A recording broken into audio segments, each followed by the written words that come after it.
Hey, what's up, everybody? It's Charles Sebastian, and welcome you guys to another episode of the DREAMERSPRO show, where we cover everything from sports, hot topics, classic debates, and entertainment. And we'll give you guys a fresh perspective on things and how we see them. So let's get straight into this topic here. So, as you guys know, going into the finals and throughout the playoffs, I was really rooting for Victor Wembanyama to do very well these playoffs, right? I thought that he was going to. I thought he had a real chance at winning the finals MVP. I thought he should have won the regular season MVP. Obviously, he didn't. SGA won it, but I thought he was going to prove his value in the finals. He certainly did that in the Western Conference Finals. But when he got to the championship round, things just fell apart. And by things, I mean him. Him in specific, he fell apart.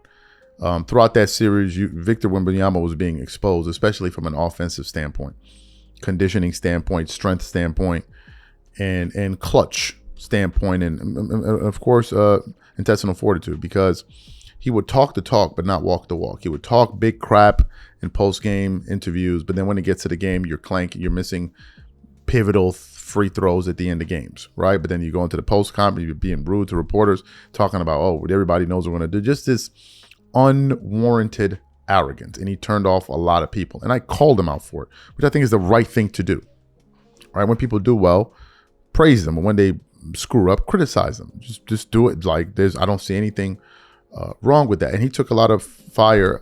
He took a lot of heat after the finals loss, deservingly so, because he didn't play well in certain stretches. But now that that's over, we're now dealing with the aftermath of it, which is, okay, the victor won. So the guy that lost, where do you need to improve? What can you improve? And if you look at Victor Wembanyama's game, you could tell that there's some specific areas that needs improvement. But one of the people that's keeping it real, and he of course he's given his brutal honesty, is Kevin Garnett, which he is known to do. So I came across a video this morning of him talking to Paul Pierce and talking about the things that he feels Victor Wembanyama needs to work on, and how he believes that he could be able to work with Victor. And he brought up some very astute observations that I think is worth listening to. But before we even get into Kevin Garnett's analysis, today's video is brought to you by a sponsor, Kachava. Now, before we continue, let me tell you something. This year, I got serious about taking care of my body, my training, my nutrition, all of it. Nothing extreme. I just wanted to take better care of myself. But my days get busy between work, moving around, taking care of my daughter, trying to go to the gym, buying groceries. Life fills up fast. And when it does, nutrition is the first thing to fall apart. I would skip meals, grab whatever was easy, and feel it by the afternoon. Then I started using Kachava's new travel pack. Just one packet gives you complete nutrition ready for life to go on. Plant-based protein, fiber, greens, vitamins, probiotics, omegas, electrolytes, and more. No artificial flavors, no sweeteners, no soy, no gluten, no preservatives, and no animal products. All the nutrition my body craves in one delicious shake, packed to go. It keeps my energy steady all day, and more importantly, it actually tastes amazing. If you have been meaning to take better care of yourself, this is the easiest place to start. Take your daily ritual with you. Go to Kachava.com and use code DREAMERS for 15% off your first order. That's Kachava, Kachava.com, code DREAMERS. And here's one more thing. If you decide to try it, send us your receipt to DreamersProOfficial@gmail.com, and we will give you 2 months free in the Dreamers Pro community we are building. Or we could give you 50% off on your future merchandise when we launch it. Okay, perfect. So what we want to do is play the video now. Kevin Garnett giving his analysis and recommendations to Victor, and then we're going to come back and continue on with the show. Take a listen to KG here. So one thing I want to speak on is just Wemby's development. If I'm him, I'm working on core strength, because when Paul will tell you, I'm not the biggest guy, right? But he'll tell you, when I sit down and post up, can you move me? No, he's strong. I'm probably one of the strongest people you could ever run up on, and I look like how I look. But when it came down there to setting up on that block and then pitching and getting it off down there, yeah, I was the best at that. You know what I'm saying? So I would love to work with big fella, but this generation has a preference on how they want to work out, and I have to respect that. But yeah, I'm open to all. Listen, I'm looking for big years from not just Wemby. I'm looking for big years from Czech. I'm looking for a big summer from Zion. I'm looking for a big summer from Kyrie.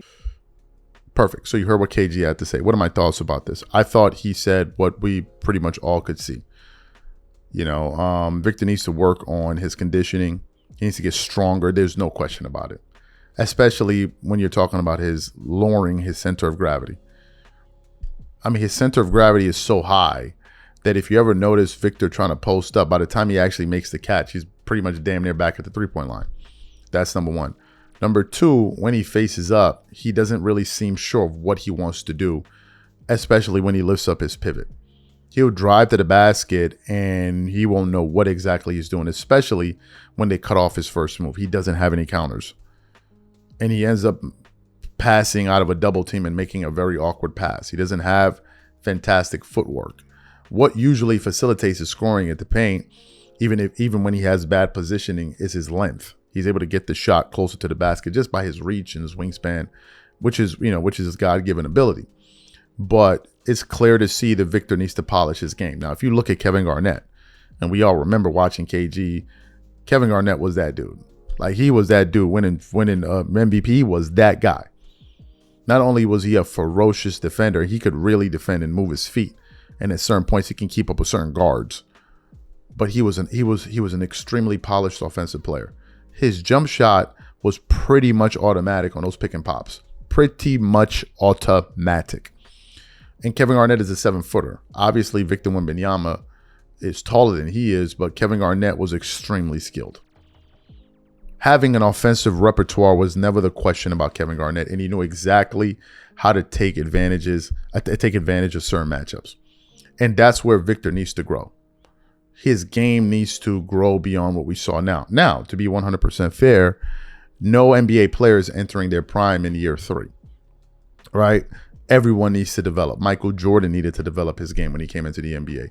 Kobe Bryant needed to develop his game. LeBron James. So players develop. And Victor Wembanyama, it is clear to see that there needs to be a developmental stage that takes place this summer. And he needs to understand how to utilize his size more. It just makes no sense being 7'5", standing up at the three-point line, taking three. It just makes no sense whatsoever. Unless you're going to be hitting down that shot at the frequency rate of a Stephen Curry, you don't need to be doing that, because you're taking your size advantage out of the game. And if you're going to be settling for threes, there's no point in you being 7'5". Seriously, there's no point. Victor doesn't spend enough time in the paint. And if you notice, he doesn't get high rebounds, which means that usually on defensive boards, he's always being shifted out of place. 7'5", Victor Wembanyama should be averaging 14, 15 rebounds a night. Some nights he barely gets to 12. At 7'5", no, there needs to be a lot more activity on the glass, and he needs to dominate games, especially on the defensive glass. You could look at big men that were way better rebounders than him. Ben Wallace, even DeAndre Drummond, Dwight Howard. These guys dominated the glass.